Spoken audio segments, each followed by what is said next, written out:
மாண்புமிகு அமைச்சர் பெருமக்கள் மூப்பே சாமிநாதன் அவர்களே, மாண்புமிகு சக்கரபாணி அவர்களே, காணொலியின் மூலமாக பங்கேற்றிருக்கக்கூடிய மாண்புமிகு மா சுப்பிரமணியன் அவர்களே, மாண்புமிகு டிஆர்பி ராஜா அவர்களே, மாண்புமிகு திருமதி கயல்விழி செல்வராஜ் அவர்களே, நாடாளுமன்ற உறுப்பினர் ஈஸ்வரசாமி அவர்களே, சட்டமன்ற உறுப்பினர் செல்வராஜ் அவர்களே, தொடக்கத்தில் அனைவரையும் வரவேற்று மகிழ்ந்திருக்கக்கூடிய மாவட்ட ஆட்சித்தலைவர் திரு மணிஷ் நாராயணவரே ஐஏஎஸ் அவர்களே, மேயர் தினேஷ்குமார் உள்ளிட்ட உள்ளாட்சி அமைப்புகளின் பிரதிநிதிகளே, அரசு உயர் அலுவலர்களே, பல்வேறு நலத்திட்ட உதவிகளை பெறுவதற்காக வருகை தந்திருக்கக்கூடிய பயனாளிகளே, என்னுடைய பேரன்பிற்கும் பாசத்திற்கும் உரிய மகளிர் சுய உதவிக் குழுவை சார்ந்திருக்கக்கூடிய சகோதரிகளே, தாய்மார்களே, பத்திரிகை மற்றும் ஊடகத்துறை சார்ந்த நண்பர்களே, உங்கள் அனைவருக்கும் என்னுடைய அன்பான வணக்கம். திருமூர்த்தி மலை, அமராவதி அணை, மறையாறு, சின்னாறுன்னு இயற்கை எழில் கொஞ்சக்கூடிய உடுமலைப்பேட்டையில் இப்படி ஒரு சிறப்பான நிகழ்ச்சி. இயற்கையின் குளுமை மட்டுமல்ல, சுற்றி இருக்கக்கூடிய மாவட்டங்களுக்கெல்லாம் சர்க்கரையை அள்ளித்தரும் இனிப்பான ஊர் இந்த ஊர். பேரறிஞர் அண்ணாவினுடைய ஓரிரவு, நல்ல தம்பி, முத்தமிழறிஞர் கலைஞரின் புரட்சி காவியங்களான பராசக்தி, மனோகரா உள்ளிட்ட பல படங்கள்ல சுமார் 10,000 பாடல்களை எழுதின உடுமலை நாராயணகவியை தந்து இலக்கியத்திலும் உயர்ந்த ஊர் இந்த ஊர். திராவிட முன்னேற்ற கழகத்தினுடைய பொருளாளராக இருந்தவரும்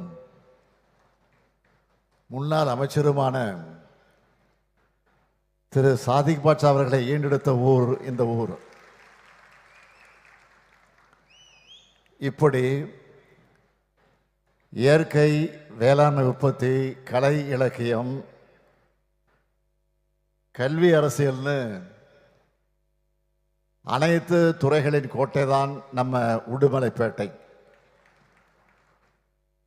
தியாகத்தின் திருவுருவமான திருப்பூர் குமரன் தோன்றிய தந்தை பெரியாரும் பேரறிஞர் அண்ணாவும் சந்திச்ச இந்த திருப்பூர் மாவட்டத்தில் இந்த பிரம்மாண்டமான விழாவை ஏற்பாடு செய்திருக்கிறார் மாண்புமிகு அமைச்சர் மூப்பே சாமிநாதன் அவர்கள். அவரை பற்றி சொல்லணும்னா 1986 தமிழ்காக்க இந்திக்கு எதிரான சட்ட நகலெரிப்பு போராட்டத்தில் கலந்துக்கிட்டு கோவை மத்திய சிறையில் 45 நாட்கள் சிறைவாசம் இருந்தவர்.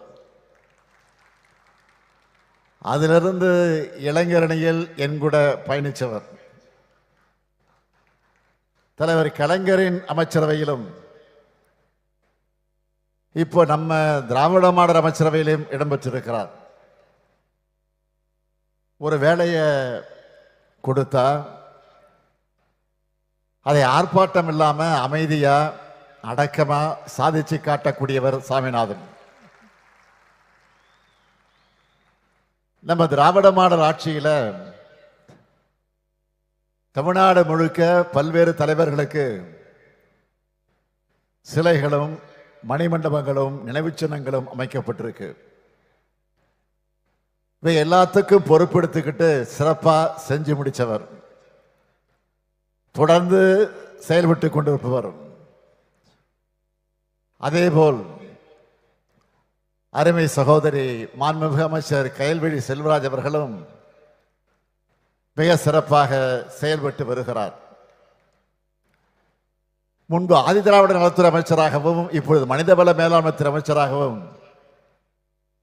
அமைதியாக செயல்படும் அவரது பணி பாராட்டுக்குரியது. அரசின் சார்பில் ஆயிரக்கணக்கான இளைஞர்கள் வேலைவாய்ப்பை பெறுகிறார்கள் என்றால் அவை அமைச்சர் கயல்விழி செல்வராஜனுடைய அயராத முயற்சியும் ஒன்று.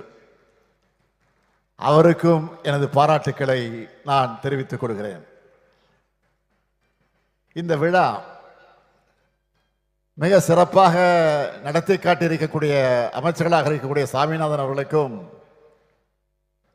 கயல்விழி செல்வராஜ் அவர்களுக்கும் திருப்பூர் மாவட்டத்துடைய மக்கள் பிரதிநிதிகளுக்கும் குறிப்பா திருப்பூர் மாவட்ட ஆட்சியர் டாக்டர் மணிஷ் அவர்களுக்கும் மாவட்டத்தினுடைய அரசு அலுவலர்கள் அனைவருக்கும் எனது மனமார்ந்த பாராட்டுக்கள், வாழ்த்துக்கள். கலைஞரால் உருவாக்கப்பட்ட இந்த திருப்பூர் மாவட்டத்துக்கு கடந்த 4 ஆண்டு காலத்தில் நமது திராவிட மாடல் ஆட்சியில் செய்யப்பட்டிருக்கக்கூடிய முக்கியமான சிலவற்றை மட்டும் சுருக்கமா தலைப்புச் செய்தியா நான் சொல்ல விரும்புகிறேன். சொர்ணபுரியில அவுட் சங்கிலி போலம் ஓடை குறுக்கையிலும் தந்தை பெரியார் நகர் ஜம்மனை ஓடை குறுக்கையும் உயர்மட்ட பாலம் 558 கோடி ரூபாய் மதிப்பீட்டில் 6266 சாலை பணிகள், மடத்துக்குளம் புதூர்,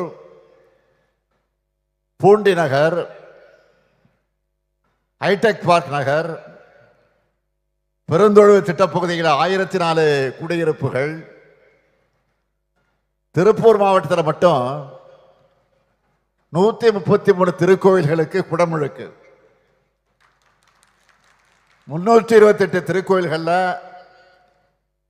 804 சீரமைப்பு பணிகள், 5 சிறிய அளவிலான ஜவுளி பூங்காக்கள், 9 உயர்மட்ட பாலங்கள் அறிவிக்கப்பட்டு அதுல 3 பாலங்கள் பயன்பாட்டுக்கே வந்தாச்சு. உடுமலைப்பேட்டை வட்டம் கொங்கல் நகர் கிராமத்தில் 1ஆம் கட்ட அகழாய்வு நிறைவு. ஏன் இன்றைக்கு திருப்பூர்ல நியூ டைடல் பார்க்,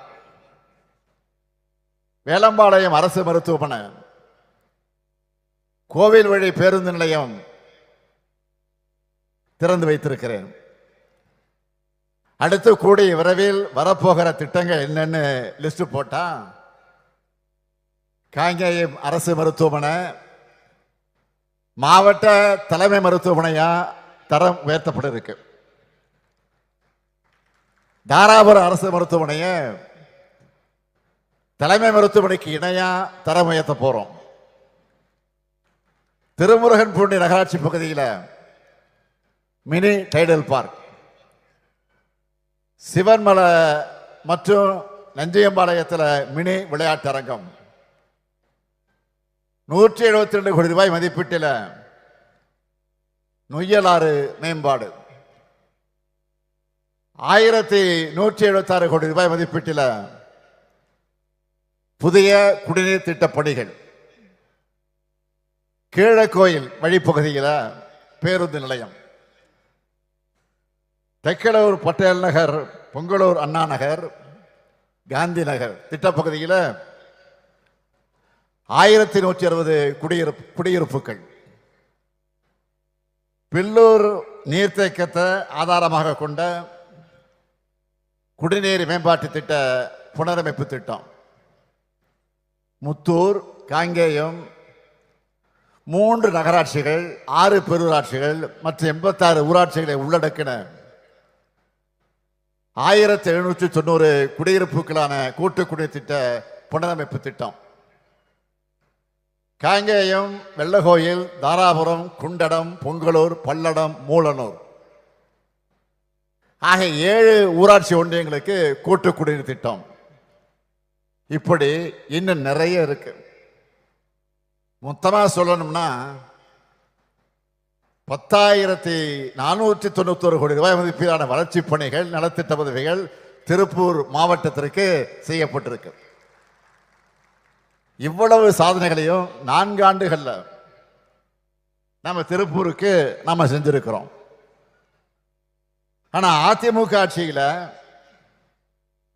திருப்பூரின் வளர்ச்சிக்காக குறிப்பிட்டு சொல்லும்படியா ஏதாவது செஞ்சிருக்காங்களா? அதிமுக ஆட்சி காலத்தில் திருப்பூர் எந்த அளவுக்கு புறக்கணிக்கப்பட்டுச்சு என்பதற்கு ஒரே ஒரு எடுத்துக்காட்டை மட்டும் நான் சொல்ல விரும்புகிறேன். 2006 முதல் 2011 வரையிலான கழக ஆட்சியில் திருப்பூரினுடைய போக்குவரத்து நெரிசலை குறைப்பதற்காக அன்றைக்கு முதலமைச்சராக இருந்த தலைவர் கலைஞர் அவர்கள் 3 ரயில்வே பாலங்கள் உட்பட 5 பாலங்களை கட்டுவதற்கு ஆணையிட்டார். ஆனால் 2011ஆம் ஆண்டு அதிமுக ஆட்சிக்கு வந்த உடனே அந்த பணிகளை எல்லாம் முடக்கிட்டாங்க. 2021ஆம் ஆண்டு மீண்டும் கழகம் ஆட்சி மலர்ந்ததுக்கு பிறகுதான் மீண்டும் அந்த பணிகளை முழுவீச்சில் இப்போ நம்ம செஞ்சுட்டு வரோம். எஸ்ஆர்சி மில் அருகே மன்னரை ரயில்வே மேம்பாலம், திருப்பூர் சிக்கண்ணா அரசு கலைக்கல்லூரி அமைச்சிருக்கக்கூடிய கல்லூரி சாலையிலிருந்து மங்கள சாலை வரை ரயில்வே மேம்பாலம், திருப்பூர் யூனிவர்சல் தியேட்டர் பகுதியில் இருந்து மாநகராட்சி பூங்கா வர சுரங்க பாலப்பணிகள் ஆகியவை நடைபெற்று வருது. அத்திக்கடவு அபிநாசி திட்டத்தை பொறுத்த வரைக்கும் மக்கள் மன்றத்திலே பேசணும், சட்டமன்றத்திலே நாம தொடர்ந்து குரல் கொடுத்தோம். அதற்கு பிறகு நாம் ஆட்சிக்கு வந்து பணிகளை முடிச்சு தொடங்கி வச்சிருக்கிறோம். அதே போல கோவை திருப்பூர் மாவட்டங்களுடைய வேளாண்மைக்கு மிக மிக அடிப்படையாக இருக்கிறது பரம்பிக்குளம் ஆழியாறு திட்டம். பெருந்தலைவர் காமராஜர் ஆட்சி காலத்திலிருந்து இது உருவாக்கப்பட்டுச்சு. இந்த மகத்தான திட்டத்தை உருவாக்கின பெருமக்களுக்கு நம்ம திராவிட மாடல் அரசு சிறப்பு செய்கிற வகையில் நினைவகம் அமைச்சிருக்கு. இந்த நிகழ்ச்சியை முடிச்சுட்டு அடுத்து அங்கதான் நாங்கள்லாம் போக போறோம். 4 லட்சம் ஏக்கர் பரப்புக்கு பாசனம் தரும் பரம்பிக்குளம் ஆழியார் திட்டம் அமைய காரணமான பெருந்தலைவர் காமராஜர், முன்னாள் அமைச்சர் சி சுப்பிரமணியம் அவர்கள், மரியாதைக்குரிய வி கே பழனிசாமி கவுண்டர் அவர்கள், பெரியவர் பொள்ளாச்சி மகாலிங்கம் அவர்கள், இந்த 4 சிலைகளுடன் கூடிய அரங்கத்தை நம்ம அரசு அமைச்சிருக்கு. இந்த திட்டத்தை உருவாக்க வேண்டும் என்று தியாகி வி கே பழனிசாமி அவர்களும் பொள்ளாச்சி மகாலிங்கம் அவர்களும் பெரும் முயற்சி எடுத்தாங்க. இந்த திட்டத்தை செயல்படுத்தலைன்னா பதவி விலகிவிடுவேன் என்று பெருந்தவர் காமராஜர் அவர்களே சொன்னவர் வி கே பழனிசாமி கவுண்டர் அவர்கள். அதனால்தான் அவங்க திருவுருவச் சிலையை அரங்கத்தில் வச்சிருக்கிறோம். இந்த திட்டப்பணியின் போது ஏற்பட்ட விபத்தில், ஆக்சிடென்ட், அப்படி விபத்தில் உயிர் நீத்தவர்களுக்கும் ஆழியாறில் அமைக்கப்பட்டிருக்கக்கூடிய அரங்கத்தையும் திறந்து வைக்க இருக்கிறோம். பரம்பிக்குளம் ஆழியார் திட்டம் தொடங்கப்பட்டு அக்டோபர் 7ஆம் தேதியை பரம்பிக்குளம் ஆழியார் திட்ட நாளாக அறிவித்து ஆண்டுதோறும் கொண்டாடி வர்றதும் நம்ம திராவிட மாடல் ஆட்சி தான். செஞ்சு முடிச்ச சாதனைகளை, செய்யப்பட்டு வரக்கூடிய திட்டங்களை பற்றி நான் சொன்னேன். ஆனால் என்னதான் இருந்தாலும் உங்கள் மாவட்டத்துக்கு வந்துட்டு, திருப்பூர் மாவட்டத்துக்கு வந்துட்டு புதிய அறிவிப்புகளை வெளியிடாமல் போக முடியுமா? சாமிநாதன் விட மாட்டார், கயல்வெளி செல்வராஜன் விட மாட்டார், நீங்களும் விட மாட்டீங்க. அதையெல்லாம் மனசில் வச்சுக்கிட்டு சில அறிவிப்புகளை வெளியிட விரும்புகிறேன்.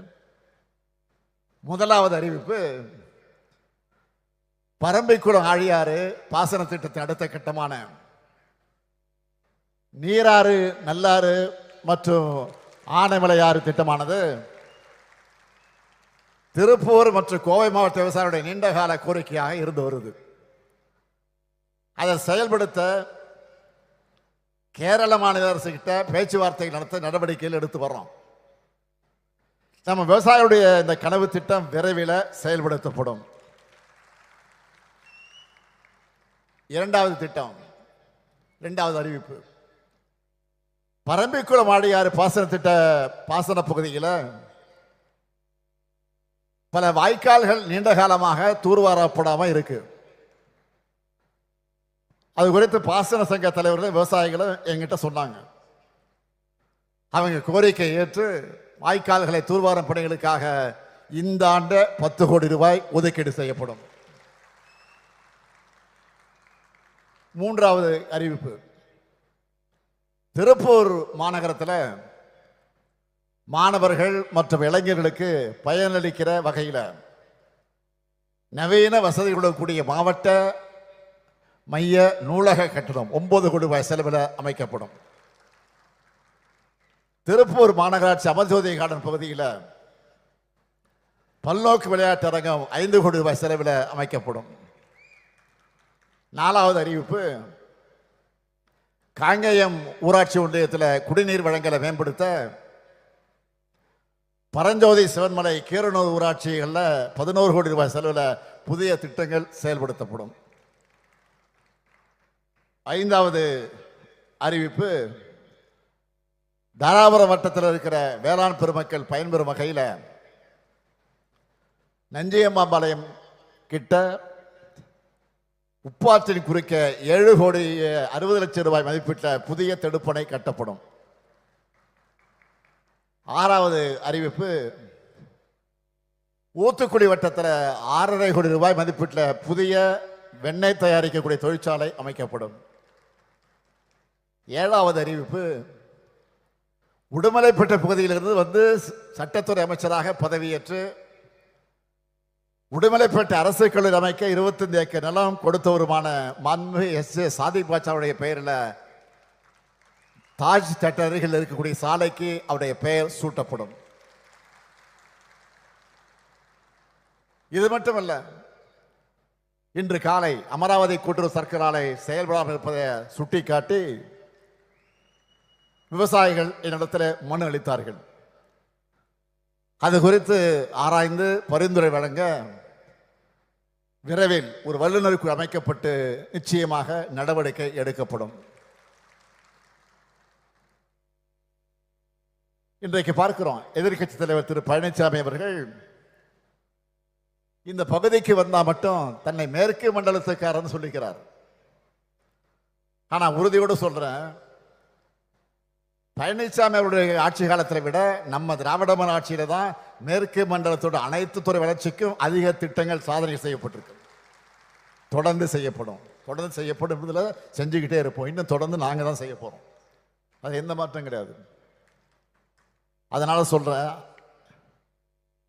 எந்த தைரியத்தில் எதிர்க்கட்சி தலைவர் இந்த பகுதியிலிருந்து தன்னுடைய பிரச்சாரத்தை தொடங்கினான்னு எனக்கு புரியல. ஆனா நிச்சயமா சொல்றேன், அதிமுகவோட 2026 தேர்தல் தோல்வி இங்கிருந்து தான் தொடங்க போகுது.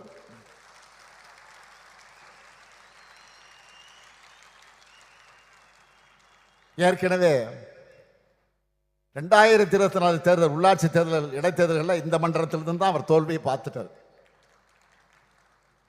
அதுதான் வர சட்டமன்ற தேர்தலையும் தொடர போகுது. ஊரா சுந்தரம் பஸ்ல போய், சுந்தரம் டிராவல்ஸ் பஸ்ல போய் பொய்களை கத்தி கத்தி உறக்க பேசினா தன்னுடைய அலங்கோல ஆட்சியை மக்கள் மறந்துட்டு இவர் பேசுறதெல்லாம் நம்புவாங்கன்னு நினைச்சுட்டு இருக்காரு. ஆனா அவர் ஆசையில மண் விழுற மாதிரி உங்களுடன் ஸ்டாலின், நலங்காக்கும் ஸ்டாலின் நம்ம அரசோட திட்டங்கள் மக்கள்கிட்ட பெரிய இட்டாயிடுச்சு. அந்த வைத்தறிச்சல்ல தான் திமுக அரசு மேலும் மேலும் ஸ்கோர் பண்ணிவிடக்கூடாது, மக்களுக்கு நன்மை நடந்துடக்கூடாதுன்னு மக்கள் நலத்திட்டங்களுக்கு தடை விதிக்க நீதிமன்றம் போனாரு. ஆனா நீதிமன்றம் என்ன சொன்னது? அரசியல் காழ்ப்புணர்ச்சியை தீர்த்துக்க நீதிமன்றத்தை நாடுறது தப்புன்னு சொன்னது மட்டும் இல்ல, நம்ம அரசுக்கு முன்னாள் அமைச்சர் சி.வி. சண்முகம் 10 லட்சம் ரூபாய் நன்கொடை தர மாதிரி மாண்புமை உச்சநீதிமன்றம் ஃபைன் போட்டு அனுப்பிட்டாங்க. இது உங்களுக்கு அவமானமா இல்லையா? அது மட்டும் இல்ல, பொருளாதார வளர்ச்சியில இந்தியாவில் பெஸ்ட் மாநிலம் தமிழ்நாடு தான் நாங்க சொல்லல. அவங்க கூட்டணியில் இருக்கக்கூடிய ஒன்றியத்துடைய பாஜக அரசே அறிக்கையை கொடுத்திருக்கு. இப்படி தொடர்ந்து அவருக்கு அடிமேல் அடி விடுது. இதனால விரக்தியின் உச்சத்துக்கு எதிர்கட்சி தலைவர்கள் போயிட்டாரு. அதனாலதான் முதலமைச்சருங்கிற மக்கள் அளிச்ச பொறுப்புக்கு கூட மரியாதை தராம தரந்தாழ்ந்து என்ன ஒருமையில பேசிட்டு வர்றாரு. அதை பத்தியெல்லாம் நான் கவலைப்படல. இன்னும் பேசுங்க, இன்னும் இறங்கி பேசுங்க. நாங்கள் அதை பத்தி கவலையே படலை. எங்க பணி மக்கள் பணி.